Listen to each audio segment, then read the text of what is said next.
আসসালামু আলাইকুম বন্ধুরা, কেমন আছেন? আশা করি সবাই ভালো আছেন। বন্ধুরা, আজকে যে বিষয়গুলি নিয়ে আপনাদের সাথে আলোচনা করব অত্যন্ত গুরুত্বপূর্ণ বিষয়। বিষয়গুলো হচ্ছে যে গ্রেপ্তারের সংজ্ঞাটা কী? অর্থাৎ পুলিশ বা আইনশৃঙ্খলা বাহিনী বা অন্য যেকোনো বাহিনী যখন গ্রেপ্তার করে কোন সিস্টেমে করে? মহিলাদের গ্রেপ্তারের পদ্ধতিটা কী? আর গ্রেপ্তারের পূর্বে ইন্টেলিজেন্সটা কি জানা দরকার বা থাকা দরকার? আর গ্রেপ্তারের পরে ইন্টেলিজেন্সই আপনার পালন করা উচিত। এই সমস্ত বিষয় নিয়েই আজকের আলোচনা। তার আগে অনুরোধ করবো বন্ধুরা, এখনো পর্যন্ত আপনারা যে আমার চ্যানেলটি সাবস্ক্রাইব করেননি, আমি জানি অনেকে কিন্তু ভিডিও দেখেন আমার, কিন্তু চ্যানেলটি সাবস্ক্রাইব করেন না। তাদের কাছে বিনীত অনুরোধ করব যে যারা ভিডিওটি দেখেন তারা অবশ্যই ভিডিওটিতে একটি লাইক দিয়ে দেবেন এবং চ্যানেলটি সাবস্ক্রাইব করবেন। তাহলে হয় কি, আমরা অনুপ্রাণিত হই, এত কষ্ট করে একটা ভিডিও বানাই।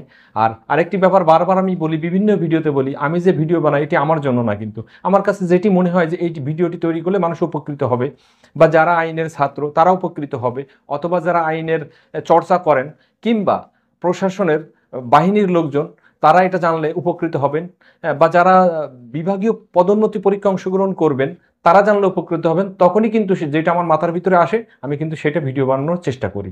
তো অনুরোধ করবো চ্যানেলটি অবশ্যই আপনারা সাবস্ক্রাইব করবেন। তো চলুন সরাসরি ভিডিওয়ে চলে যাই।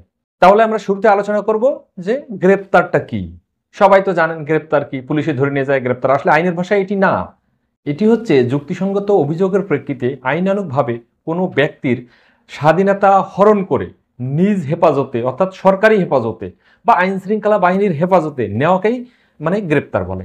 এটা আবার আমি কোত্থেকে পেলাম? এটা হচ্ছে ফৌজদারি কার্যবিধি আইনের 46 ধারা পিআরবির 316 বিধি।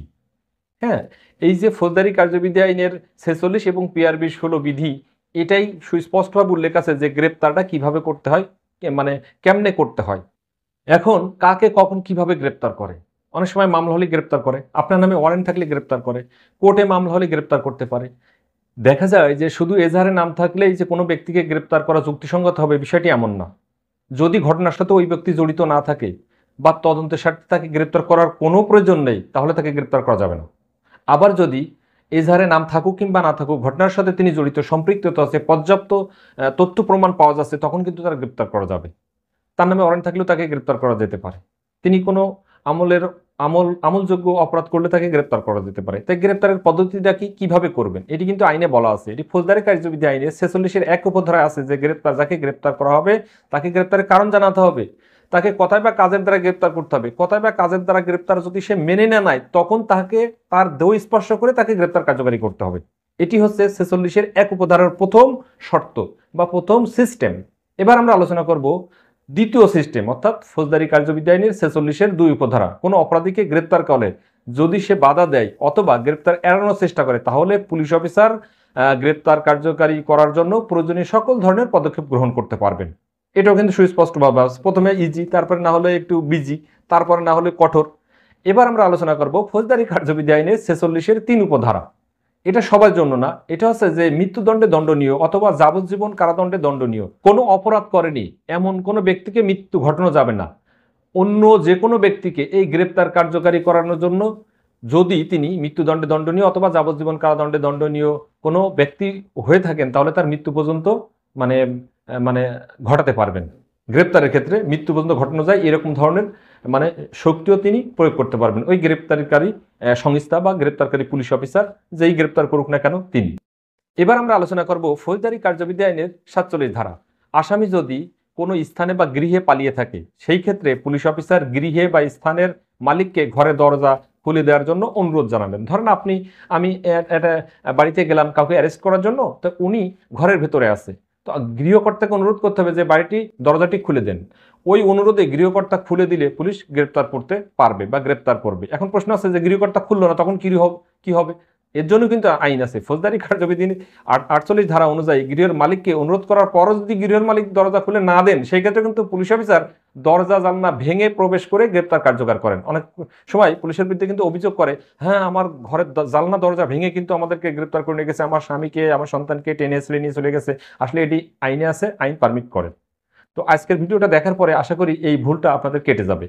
এবার আমরা আলোচনা করব ফৌজদারি কার্যবিধি আইনের 49 ধারা। ক্ষমতাপ্রাপ্ত পুলিশ অফিসার গ্রেপ্তার কার্যকর করতে গিয়ে যদি ভিতরে আটকা পড়ে, তখন তিনি কিভাবে বের হবেন? ধরেন দরজা খুলে দিল, ভিতরে গেলাম, বাইরে থেকে দরজা দিয়ে দিল, তখন কিভাবে বের হব?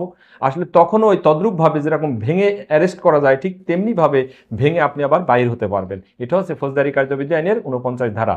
এবার আমরা আলোচনা করব যে ফৌজদারি কার্যবিধি আইনের 50 ধারা, অর্থাৎ আসামি পালায়ন রোধের জন্য যতটুকু ক্ষমতা বা শক্তি প্রয়োগ করা যাবে ঠিক ততটুকু প্রয়োগ করতে হবে। অতিরিক্ত শক্তি কোনোভাবেই প্রয়োগ করা যাবে না, যেটা অনেক ক্ষেত্রে দেখা যায়। এটা কিন্তু অপ্রত্যাশিত, এটা করলে কিন্তু সমস্যা আছে, আইন কিন্তু এটা পারমিট করে না। তো যারা আইন নিয়ে স্টাডি করছেন তাদের কাছে অনুরোধ, যারা গ্রেপ্তার কার্যের সাথে থাকেন তাদের কাছে অনুরোধ যে এই 50 ধারাটা ফলো করবেন, কোনোভাবেই অতিরিক্ত শক্তি প্রয়োগ করবেন না। এবার আমরা আলোচনা করব ফৌজদারি কার্যবিধি আইনের 51 ধারা। ফৌজদারি কার্যবিধি আইনের 51 ধারা মতে গ্রেপ্তারকৃত ব্যক্তিকে পুলিশ দেহতল্লাশি করে পরিধানের বস্ত্র ছাড়া অন্য যে সকল মালামাল পাওয়া যায় তার একটি জব্দ তালিকা, তার একটি তালিকা তৈরি করে নিজ হেফাজতে রাখবেন। পরবর্তীতে কোর্টে ম্যাজিস্ট্রেটের নিকট তা মানে উপস্থাপন করবেন, পাঠাতে হবে যে এই আসামির কাছে এই জিনিসগুলো পাওয়া গেছে। এটা কিন্তু আবার পকেটে ভরে রাখলে হবে না, সেটা কিন্তু আবার অন্যায়।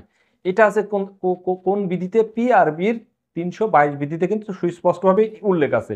অনেকে দেখা যাচ্ছে একটু সিস্টেম করার চেষ্টা করে, না করলে ভালো হয়। এবার আমরা আলোচনা করব ফৌজদারি কার্যবিধি আইনের 52 ধারা, অর্থাৎ কোনো স্ত্রীলোকের দেহ তল্লাশির প্রয়োজন যদি হয় তাহলে পুলিশ অফিসার কি করবেন? পুলিশ অফিসার তল্লাশি করাবেন না, অপর একজন মহিলা দ্বারা ওই মহিলার দেহ তল্লাশি করাবেন। এবার আমরা আলোচনা করব আরো একটি ইন্টারেস্টিং বিষয়। এক থানার আসামির জন্য অন্য থানায় যদি পালিয়ে থাকে তার কি মানে গ্রেপ্তার করার সিস্টেম নাই?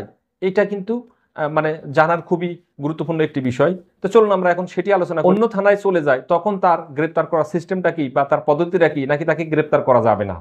আসলে এটা হচ্ছে যে এক থানার আসামি যখন অন্য থানায় পালিয়ে থাকে তখন তার গ্রেপ্তারের জন্য ওই থানার ভারপ্রাপ্ত কর্মকর্তার বরাবর মানে অজিজাসন পত্র আইনের ভাষায় বলা হয়, আর বাংলায় যদি বলি, সহজ ভাষায় বলি, চিঠি পাঠাতে হয় যে এরকম নাম ঠিকানা, পিতার নামেই, গ্রামের নামেই, পোস্ট অফিসে অমন একজন লোক আপনার থানায় অবস্থান করতেছে, আমরা তাকে গ্রেপ্তার করতে যাচ্ছি। তখন ওইখানকার লোকাল সাপোর্ট পাওয়া যায়, ওইখানে লোকাল থানার লোক দিয়ে দেয় বা অফিসার দিয়ে দেয়। এটা হচ্ছে পিআরবি 389 বিধি। আমরা এতক্ষণ তো গ্রেপ্তার করব কিভাবে এই বিষয়টি আলোচনা করলাম। এখন মূল বিষয়, গ্রেপ্তারের পূর্বে ইন্টেলিজেন্সিটা কি? গ্রেপ্তারের পূর্বে ইন্টেলিজেন্সিটা কি? অর্থাৎ কোনো গ্রেপ্তারযোগ্য আসামিকে বা আসামিদেরকে গ্রেপ্তারের জন্য বা গ্রেপ্তার বা অন্য কোনো কারণে কোনো জায়গায় যদি থেকে থাকে তাহলে প্রথমেই ওই ইন্টেলিজেন্সি সংগ্রহ করতে হবে। যথাযথ ইন্টেলিজেন্সি ছাড়া কিন্তু এই ধরনের কার্যক্রম অনেক সময় ব্যর্থতায় পূর্ববসিত হয়, ব্যর্থ হয়ে যায়, কিংবা হতাহতের ঘটনা ঘটে যায়। বিভিন্ন ধরনের অপ্রীতিকর ঘটনার কিন্তু ঘটনা ঘটে। এই জন্য কিন্তু গ্রেপ্তার ও তল্লাশির পূর্বে প্রয়োজনীয় ইন্টেলিজেন্সি সংগ্রহ করা একান্তই প্রয়োজন। তো সবাই ভাবছেন ইন্টেলিজেন্সিটা কি? চলুন এখন জেনে নেওয়া যাক যে ইন্টেলিজেন্সিটা কি। আসামির ধরন বা প্রকৃতি বিশ্লেষণ করা, আসামির অবস্থান নির্ণয় এবং অবস্থানের প্রকৃত বিশ্লেষণ, অর্থাৎ আসামি কোন প্রকৃতির, কোথায় আছে, আসামির অবস্থানটা কোথায় আছে, এখন সে কি পিস্তল নিয়ে বসে আছে নাকি কামান নিয়ে বসে আছে, এগুলো কিন্তু জানার দরকার। আমি ডিটেলসে যাচ্ছি না, তাহলে ভিডিওটা অনেক বড় হয়ে যাবে, এমনিতেই অনেক বড় হয়ে গেছে, কিন্তু পরে আরও গুরুত্বপূর্ণ বিষয় রয়েছে, এই জন্যই শর্টকাটে আলোচনা করার চেষ্টা করতেছি। এরপরে অভিযান স্থলে যাওয়ার পথ নির্ণয় করতে হবে, যে কোন পথ দিয়ে আপনি যাবেন, যানবাহন কি ধরনের হবে সেটা নির্ধারণ করতে হবে। অভিযান পরিচালনার জন্য পুলিশ অফিসার এবং ফোর্সের সংখ্যা কত হবে, আপনি একজন ধরতে গেলে কতজন নিয়ে যাবেন, আর যদি অধিক সংখ্যক একসাথে অ্যাটাক করে ধরতে চান তাহলে কতজন নিয়ে যাবেন, এটা কিন্তু ইন্টেলিজেন্সের বিষয়। এবং মহিলা পুলিশের প্রয়োজন আছে কিনা সেটাও আপনাদেরকে বিবেচনায় রাখতে হবে। এবং অস্ত্রশস্ত্র গোলাবারুদের ধরন ও পরিমাণ, কি পরিমাণ অস্ত্র আছে। এখন আপনি একদল সন্ত্রাসীদের গ্রেপ্তার করতে গেলেন, তারা দেখা যাচ্ছে কামান নিয়ে বসে আছে, তারা হ্যান্ড গ্রেনেড নিয়ে বসে আছে, আর আপনি গেলেন লাঠি হাতে, তাহলে তো হবে না। এই জন্য অস্ত্র গোলাবারুদের ধরন ও পরিমাণটা নির্ধারণ করতে হবে যতটুকু সম্ভব। অভিযানের জন্য প্রয়োজনীয় অন্যান্য সামগ্রী যেমন হ্যান্ডকাপ, রশি, টর্চ লাইট, কাগজ, কলম, তালা কাটা যন্ত্র, শাবল, বিভিন্ন যেখানে আপনি অভিযানে যাবেন সেই অভিযানটা সফল করার জন্য ওইখানকার প্রকৃতি, ওইখানকার অবস্থান, যেটা পারমিট করে, যেটা প্রয়োজন সেটা আপনাকে নিতে হবে। এরপরে বর্তমান প্রযুক্তির মাধ্যমে আসামিদের গতি, প্রকৃতি, অবস্থান নির্ণয় করতে হবে। অর্থাৎ আপনি যাকে অ্যারেস্ট করতে যাচ্ছেন তার মোবাইলটা ট্র্যাকিং করেন, দেখেন সে কোথায় আছে, কোনো ঘরের ভিতরে আছে, কোনো মার্কেটের ভিতরে আছে, নাকি কোনো গলিতে আছে, আপনি বুঝে যেতে পারবেন। এরপরে আরেকটা কাজ করতে পারেন, আপনি বিশ্বস্ত গুপ্তচর নিয়োগ করে তথ্য সংগ্রহ করতে পারেন যে ওই জায়গায় আছে কে না, থাকলে কোন ধরনের আপনার পোশাক পরে আছে, লুঙ্গি পরা আছে না প্যান্ট পরা আছে, শার্ট পরা আছে না গেঞ্জি পরা আছে, যদি শার্ট পরা থাকে কোন কালারের, যদি গেঞ্জি পরা থাকে সেটি কোন কালারের, হ্যাঁ, তার পাশে আর কে আছে, তাদের ধরন কি, ইত্যাদি বিষয় আসলে ইন্টেলিজেন্সের মানে গুরুত্ব, মহা গুরুত্ব রয়েছে। এবার আমরা আলোচনা করব গ্রেপ্তার কালে অবশ্যই পালনীয় যে বিষয়গুলি, যখন গ্রেপ্তার করতেছি তখন যে বিষয়গুলো আপনার হলো আমাদের পালন করতে হয়, সেই পন্থাগুলি এখন আলোচনা করব। অপরাধীকে গ্রেপ্তারের জন্য অন্যান্য ব্যক্তিদেরকে নিয়োগ করতে পারেন। যেমন ধরেন যে চুরির ঘটনায় সন্দিগ্ধ ব্যক্তিকে গ্রেপ্তারের পর ওই ব্যক্তি পালায় চলে যাচ্ছে, তখন তার পুনরায় গ্রেপ্তারের জন্য গুলি করবেন আপনি, এটা তো হতে পারে না। গুলি বা হত্যা করার মতো অধিকার কিন্তু আপনার গ্রেপ্তারকারী অফিসারের থাকে না বা বাহিনী থাকে না। এই জন্য কোন সময় কতটুকু শক্তি প্রয়োগ করতে হবে সেটা বুঝতে হবে। আসামি গ্রেপ্তারের জন্য পুলিশ অফিসারের অন্যদের সাহায্য নিতে পারবেন। যেমন একটি বেআইনি জনসমাবেশের নেতৃত্বে থাকাকালে ব্যক্তি স্বেচ্ছায় পুলিশের কাছে আত্মসমর্পণ করে, সেই বেআইনি সমাবেশে গুলি চালানোর কোনো ব্যক্তিকে হত্যা করার কোনো অধিকার পুলিশের কিন্তু থাকে না। অর্থাৎ আপনার বেআইনি সমাবেশ যদি স্বেচ্ছায় আত্মসমর্পণ করে, তখন সেখানে আর কিন্তু শক্তি প্রয়োগ করার কোনো প্রয়োজন আসে না। এরপর আমরা যেটি আলোচনা করব, যদি কোনো পুলিশ অফিসার কোনো ব্যক্তিকে অসৎ উদ্দেশ্যে আটক রাখে তাহলে কিন্তু তার অপরাধ হবে, সেটা দণ্ডবিধি আইনের 220 ধারা মোতাবেক শাস্তিযোগ্য অপরাধ। এরপরে বেআইনিভাবে গ্রেপ্তারে বাধা দানও কিন্তু, বেআইনিভাবে গ্রেপ্তারে বাধা দান কোনো অপরাধ নয়। যেমন সরকারি ছুটির দিনে গ্রেপ্তার বেআইনি নয়, কোর্ট প্রাঙ্গণ থেকে গ্রেপ্তার করা অন্যায় না, তবে দেওয়ানি মামলায় জড়িত ব্যক্তিকে আদালত প্রাঙ্গণ থেকে গ্রেপ্তার করা যাবে না, এটা কিন্তু খেয়াল রাখতে হবে। ন্যায়সঙ্গতভাবে গ্রেপ্তারে বাধা দেওয়ার শাস্তিও কিন্তু আছে, এটা প্যানাল কোর্টের 224-25, 225-এর শর্টাইপেন খ ধারা। এটাই ছিল আমাদের আজকের আলোচনা। আশা করি ভিডিওটি আপনাদের অনেক উপকার আসবে। ধন্যবাদ সকলকে।